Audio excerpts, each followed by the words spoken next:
দীর্ঘদিন অপেক্ষার পর আজকে এলো সেই শুভ দিন। যেখানে চলেছে মহাদেবের রুদ্রাভিষেক, মহাদেবকে স্নান করিয়ে দিল। পূজা হচ্ছে নতুন মন্দিরে, নতুন মাকে নতুন রূপে প্রতিষ্ঠা হয়েছে। এই দেখুন তারই কত পূজা অর্চনা চলেছে। পুরোহিতরা পুজো করছেন। এরপরে হবে মায়ের আরতি শুরু। আরতি শুরু হয়ে গেছে।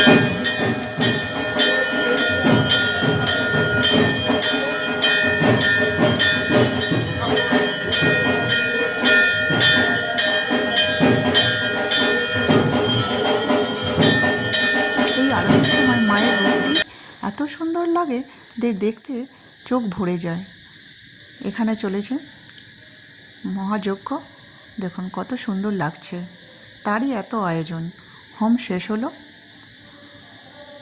নতুন রূপে নতুন মাকে যে প্রতিষ্ঠা করা হয়েছে সেই মন্দিরটিকে উৎসর্গ করার জন্য একটি পূজা হয়, সেটাই দেখাই চলুন। মন্দিরের দুয়ারে সেই পূজাটা হচ্ছে। এই দেখুন এখানে পূজা হচ্ছে, আমরা সকলে দাঁড়িয়ে আছি। পূজাটা শেষ হয়ে গেছে। ঠাকুরমশাই আমাদেরকে এবার শান্তি জল দেবে।